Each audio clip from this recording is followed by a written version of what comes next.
제가 신앙생활을 하면서 예수님을 깊이 생각하고 또 십자가를 묵상할 수 있다라는 것, 이것은 참 중요한 일이면서도 또 우리의 신앙을 더없이 견고하게 만드는 일이 바로 십자가를 묵상하고 예수님을 묵상하는 일인 것 같습니다. 우리가 부활주의를 앞두고 고난주간을 보내면서 특별히 예수님에 대해서 또 그분의 십자가에 대해서 깊이 생각하고 묵상할 수 있는 일, 이 자체가 참 감사한 일이고요. 그래서 묵상하면 묵상할수록 그 깊은 은혜에 젖어드는 것 같습니다. 오늘 본문 역시 그 예수님의 그 십자가, 그 고난에 대해서 말씀을 하고 있습니다. 오늘 본문은 예수님을 소개하면서 우리의 구원의 창시자, 우리의 구원의 개척자라고 소개를 하면서 예수님을 하나님께서 고난을 통해서 온전하게 하셨다라고 말씀을 하고 있습니다. 그리고 그 모든 사람을 대신하여서 죽으신 그 죽음, 그 예수님께서 겪으시는 그 죽음으로 인하여서 예수님이 온전하게 되셨다, 완전케 되셨다라고 말씀을 하는데요. 이런 일을 왜 예수님이 당하셨다라고 말씀합니까? 오늘 본문 10절 말씀은 이렇게 말씀하고 있습니다. 그러므로 만물이 그를 위하고 또한 그로 말미암은 이가 많은 아들들을 이끌어 영광에 들어가게 하시는 일에 그들의 구원의 창시자를 고난을 통하여 온전하게 하심이 합당하도다. 아멘. 하나님께서 자기가 택한 백성을 구원하시기 위해서 예수님을 고난을 당하도록 하셨다. 그리고 그 고난을 통해서 예수님을 완전케 했다라고 말씀하고 있습니다. 그 예수님의 십자가 고난을 통하여서 우리가 너무나도 잘 알고 있듯이 우리가 구원을 받았다라는 것입니다. 그런데 이 구원을 받음은 단순히 우리가 죽어 천국에 가는 것, 하나님 나라에 가는 것만을 의미하는 것보다 훨씬 더 풍성한 의미가 있다라는 것을 오늘 본문은 말씀하고 있는데요. 오늘 본문의 말씀을 함께 살피면서 그 구원을 통해서 우리에게 주어진 것이 무엇인지, 하나님께서 우리로 하여금 누리도록 하는 것이 무엇인지를 함께 살피고자 합니다. 첫 번째, 고난을 당하신 그 예수님을 통하여서 우리는 거룩한 하나님의 가족으로서 살아가게 됩니다. 오늘 본문 11절 말씀을 함께 읽어보도록 하겠습니다. 함께 읽습니다. 시작. 거룩하게 하시는 이와 거룩하게 함을 입은 자들이 다 한 근원에서 난지라. 그러므로 형제라 부르시기를 부끄러워하지 아니하시고. 아멘. 본문에서 거룩하게 하시는 이는 예수님을, 거룩하게 함을 입은 자들은 구원을 받은 성도를 가리킵니다. 그들이 모두 한 근원, 즉 성부 하나님을 통해서 났다라고 말씀을 합니다. 그렇게 예수님께서는 자신을 통해서 구원을 하신 그 성도들을 형제다, 자매다, 우리가 가족이다라고 하는 것을 부끄러워하지 않는다라고 말씀하고 있습니다. 조금도 주저함 없이 가족으로 대하신다라는 것이지요. 거룩하게 하시는 그 예수님을 통해서 우리가 거룩한 백성, 거룩한 자녀가 되었기 때문에 그렇습니다. 이렇게 예수님께서 저와 여러분을 가족으로 여기시기를 기뻐하고 계신다라는 것을 히브리서 기자는 시편 말씀과 이사야서 말씀을 인용하면서 그것을 말씀하고 있습니다. 먼저 12절의 말씀은 시편 22편 22절을 인용하는데요. 12절에서 이렇게 말씀합니다. 이르시되 내가 주의 이름을 내 형제들에게 선포하고 내가 주를 교회 중에서 찬송하리라 하셨으며. 히브리서 저자는 예수님께서 저렇게 고백하고 계신다라고 지금 소개를 하고 있는 겁니다.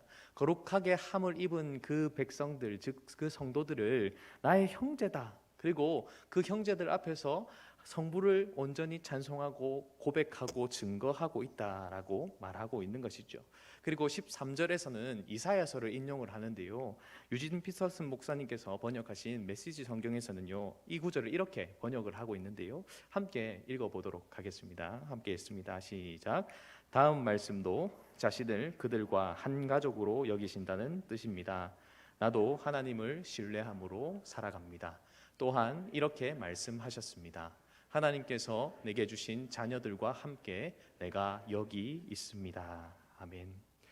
주 안에서 사랑하는 성도 여러분, 우리가 예수님의 그 십자가의 고난을 통하여서 우리가 구원을 받았는데, 이 구원은 우리 목사님께서 오늘 새벽에도 말씀하셨듯이 우리를 하나님의 자녀, 하나님의 가족으로 받아들이시는 구원을 말씀하고 있습니다. 우리가 구원을 받으면 하나님을 뭐라고 부릅니까? 여기 계신 분들 전부 다 하나님 뭐라고 부르십니까? 아버지라 부르시죠. 혹시 아저씨 이렇게 부르신 분 없지 않습니까? 다 아버지라 부릅니다. 한 아버지 아래에 모두가 자녀가 되었습니다. 갈라디아서 4장 6절 말씀은 이렇게 말씀합니다. 너희가 아들이므로 하나님이 그 아들의 영을 우리 마음 가운데 보내사 아빠 아버지라 부르게 하셨느니라. 아멘. 우리가 한 분 하나님을 모두 아버지라고 부를 수 있는 한 가족이 되도록 하셨다라는 겁니다. 그러면서 에베소서 2장 19절은 이렇게 말씀을 합니다. 함께 읽겠습니다. 시작. 그러므로 이제부터 외인도 아니요 나그네도 아니요 오직 성도들과 동일한 시민이요 하나님의 권속이라. 아멘. 하나님의 권속, 즉 하나님의 가족이 되게 하셨다라고 말씀하는 것이지요. 주 안에 사랑하는 성도 여러분, 우리가 예수님을 통해서 주 안에서 한 가족이 되었음을 믿습니다. 거룩하신 그 하나님의 가족으로서 이 땅을 우리는 살아가는 것입니다. 이미 하나님의 가족이 되었기에 그 하나님의 가족답게 살기 위해 애써 나가고, 또한 가족이기에 옆에 있는 지체들을 바라보면서 더 품고 사랑하고 안아주고 이해하고 그렇게 해 나가는 것이지요. 사랑하는 성도 여러분, 이 놀라운 은혜가 예수 그리스도의 그 십자가를 통하여서 이루어졌음을 우리가 기억하고 이 땅에서 하나님의 자녀로서 옆에 있는 사람들 함께 공동체를 이루는 믿음의 지체들을 더욱더 보듬으며 그렇게 나아가는 우리의 모습이 되기를 주님의 이름으로 축복합니다. 두 번째로, 고난을 통해서 온전하게 되신 예수님을 통해 우리가 누리게 되는 것은요, 바로 죄와 죽음으로부터 해방됨을 누린다라는 것입니다. 예수님께서 혈과 육을 함께 지니시고 죽으신 이유에 대해서 14절과 15절은 이렇게 말씀하고 있습니다. 14절 15절 함께 읽습니다. 시작. 자녀들은 혈과 육에 속하였음에 그도 또한 같은 모양으로 혈과 육을 함께 지니심은 죽음을 통하여 죽음의 세력을 잡은 자 곧 마귀를 멸하십니다. 종노릇하는 모든 자들을 놓아주려 하심이니. 아멘. 여기서 예수님께서 혈과 육을 지니심으로 죽으신 이유에 대해서 두 가지를 말씀하고 있습니다. 첫 번째는 죽음의 세력을 잡은 자, 곧 마귀를 멸하시기 위해서 예수님이 죽으셨다라는 겁니다. 두 번째는 죽음을 무서워하면서 평생을 위축되어 살아가는 그 모든 사람을 그 위축됨에서 벗어나고 풀어주도록 하기 위해서 죽으셨다라고 말씀을 하고 있는 것이죠. 예수님의 고난을 통해서 우리는 죽음의 세력을 잡은 그 마귀가 이미 멸하여졌음을, 예수님께서 그 머리를 밟으셨음을 우리는 말씀을 통해서 깨달게 됩니다. 이미 그 세력을 이겼습니다. 물론 지금도 마귀가 끊임없이 예수 믿는 자들을 제대로 믿지 못하도록 하기 위해서 계속해서 얽어매고 또 얽어매고 방해합니다. 하지만 우리가 기억해야 될 분명한 것은 무엇입니까? 이미 그분이 이기셨다라는 겁니다. 그가 이기셨기에 우리가 때로는 지는 것 같이 보이고 때로는 넘어지고 그 방해 때문에 너무 힘겨워도 그것을 이미 이기신 그분으로 인하여서 마침내는 승리할 것을 분명히 기억하면서 사는 것입니다. 그가 이기심으로 우리는 더 이상 죽음에 붙들려 살지 않습니다. 더 이상은 죽음을 무서워하고 두려워하고 그 죽음의 세력에 얽매이지 않는다라는 겁니다. 사랑하는 성도 여러분, 그 어떤 것도 우리를 하나님 아버지에게 사랑해서 하나님과의 그 친밀한 관계를 망칠 수가 없습니다. 그리고 17절 하반절의 말씀처럼 이미 자비하시고 신실하신 그 대제사장이신 예수님께서 우리의 모든 죄를 속량하셨기 때문에 우리는 이기게 되는 것입니다. 모든 죄값을 십자가 위에서 지불하셨기 때문에 그렇습니다. 그래서 로마서 6장 14절에서는 이렇게 말씀합니다. 죄가 너희를 주장하지 못하리니 이는 너희가 법 아래에 있지 아니하고 은혜 아래에 있음이라. 아멘. 더는 우리가 죄 아래에 있지 않습니다. 우리는 은혜에 속한 존재이고 은혜 아래서 은혜 안에 풍성하게 젖어든 존재라는 것입니다. 그리고 그리스도 안에 있는 우리는 결코 정죄를 당하지 않습니다. 능히 하나님께서 택하신 자를 고발할 대상이 없습니다. 그리스도를 통해서 이미 우리가 거룩함을 입었기 때문에 우리는 더 이상 너는 죄인이다라고 정죄를 당하지도 않습니다. 그래서 로마서 8장 1절에서 2절 말씀에선 이렇게 사도 바울이 선포하고 있습니다. 함께 읽습니다. 시작. 그러므로 이제 그리스도 예수 안에 있는 자들에게는 결코 정죄함이 없나니 이는 그리스도 예수 안에 있는 생명의 성령의 법이 죄와 사망의 법에서 너를 해방하였음이라. 아멘. 주 안에서 사랑하는 성도 여러분, 고난을 통해서 온전하게 되신 그 예수님을 통해 우리는 죄와 죽음에서 이미 해방되었습니다. 더는 그것에 굴복당해서 살 필요가 없는 존재입니다. 여전히 죄가 우리를 괴롭히기도 합니다. 사탄은 죄책감을 통해서 우리가 하나님의 자녀라는 사실을 잊어버리도록 넌 하나님의 자녀가 아니야, 그렇게 살아가면서 어떻게 하나님의 자녀라고 할 수 있어 라고 말하지만 우리는 거기에 속아서는 안 됩니다. 사랑하는 여러분, 죄와 사망의 법에서 우리가 해방되었음을, 예수님 때문에 해방되었음을 기억하고 살아갈 수 있기를 간절히 소망합니다. 죽음의 공포 역시도 마찬가지입니다. 구원을 받기 전에는 죽음을 무서워하면서 평생을 그 죽음 때문에 위축되어 살아갈지도 모릅니다. 하지만 구원을 받은 우리는 그 죽음으로부터 이미 해방이 되었습니다. 예수님을 믿기 전에 타이타닉이라고 하는 영화를 봤습니다. 그 영화를 보면서 충격을 받은 장면이 한 장면이 있습니다. 그 장면이 뭐였냐면요, 이제 배가 침몰하기 시작하는데, 그래서 침몰하는 배에서 모든 사람이 배에서 막 우왕좌왕 어떻게든 탈출하려고, 어떻게든 그 구명보트에, 그 배에 구명정에 타가지고 살기 위해서 막 발버둥 치고 있는데요, 한쪽에서 악단이 연주를 하고 있는 거예요. 너무 충격적이었습니다. 아니, 저 상황에서 연주가 나와? 아니, 저게 영화라서 그런가? 이렇게 생각했습니다. 그런데 예수님을 믿고 나서 그 영화를 다시 보면서 그들이 연주하고 있는 연주곡이요, 내 주를 가까이 하게 함은이라는 찬송가라는 것을 알게 되었습니다. 그래서 궁금해서 이렇게 저렇게 자료를 찾아보니까요, 실제로 그 타이타닉이라고 하는 배가 침몰할 때에 그 연주가 있었다고 하더라고요. 월리스 하틀리라고 하는 사람이 이끄는 악단에서 그 연주를 했다는 거예요. 침몰하고 있을 때에 3시간 동안 사람들이 막 우왕좌왕하며 어떻게든 살려고 막 발버둥 치는데 그 자리에서 연주를 시작했습니다.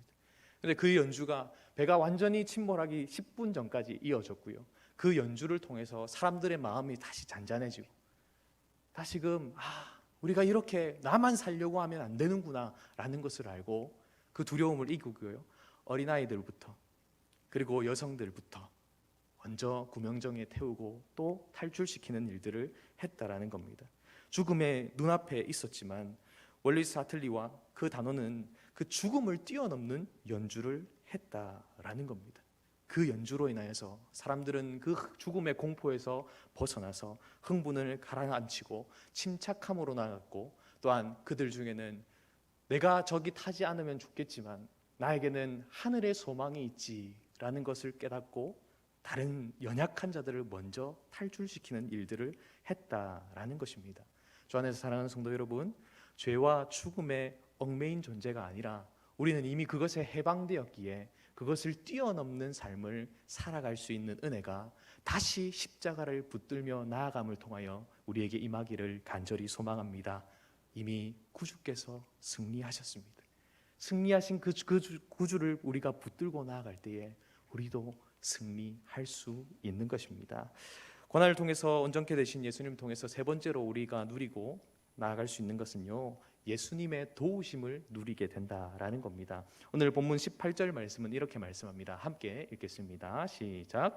그가 시험을 받아 고난을 당하셨은즉 시험 받는 자들을 능히 도우실 수 있느니라. 아멘.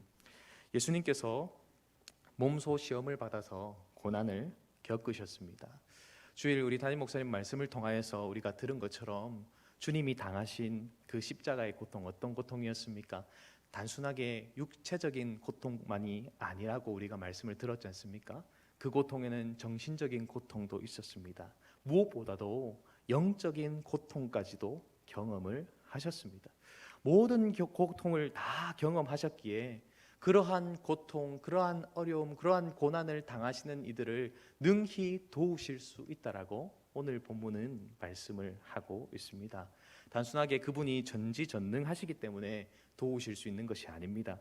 그분이 모든 것을 아시는 분이기 때문에 우리의 고통에 대해서 이해하시는 것이 아닙니다. 그가 당해 보셨기 때문에, 그가 겪으셨기 때문에 아시고 우리를 도우시고 우리의 상한 마음과 찢겨진 그 고통스러운 모습들을 다 치료하시고 회복시킬 수가 있다라는 것입니다. 주 안에서 사랑하는 성도 여러분, 우리가 힘겨워하고 아파할 때 가장 크게 우리에게 위로가 되는 사람이 누굽니까? 그 일 겪어본 사람입니다. 시련의 고통을 당한 사람이 있을 때에 똑같이 그렇게 시련의 고통을 당한 사람이 다가가서 많이 힘들지, 아프지 하고 위로할 때요, 얼마나 큰 위로가 되는지 모릅니다. 부모를 여일 때나 남편이나 아내를 먼저 떠나보낸 그 경험이 있는 사람이 그런 아픔 가운데 있는 사람에게 다가가서 그래 그 아픔 알아 하고 안아줄 때, 아니 말하지 않으면서 그냥 눈물로서 안아줄 때 그것이 얼마나 큰 위로가 됩니까? 물론 그런 경험이 없는 사람이 위로할 때도 위로가 되지만 경험한 사람이 다가와서 위로해 줄 때는 말할 수 없는 그 위로가 우리에게 찾아오지 않습니까? 마찬가지입니다. 우리 주님이요, 우리의 모든 아픔과 상처, 그 고통을 다 경험하셨습니다.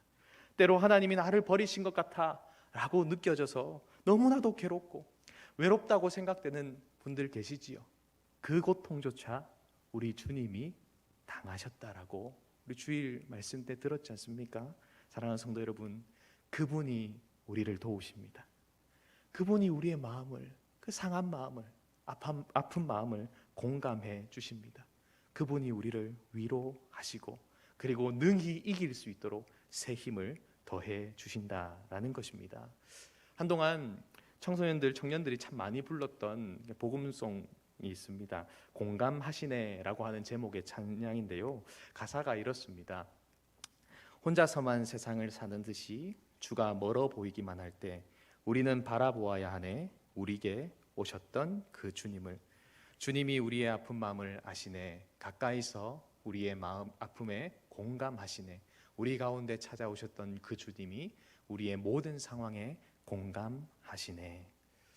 힘겨운 시절을 살아가고 있는 이때 우리에게 찾아오셨던 그 주님이 우리의 마음을 알고 계십니다. 마스크를 쓰고 한 번도 경험해 보지 못했던 이런 예배, 이런 교제, 이러한 삶 살고 있는 우리의 그 모습, 답답함을 그냥 외면하시는 것이 아니라 지금도 우리 곁에서, 우리 안에서 공감하고 계신다라는 것입니다. 사랑하는 성도 여러분, 이 고난 주간을 보내면서 다시 그 주님의 십자가를 바라볼 수 있기를 간절히 소망합니다.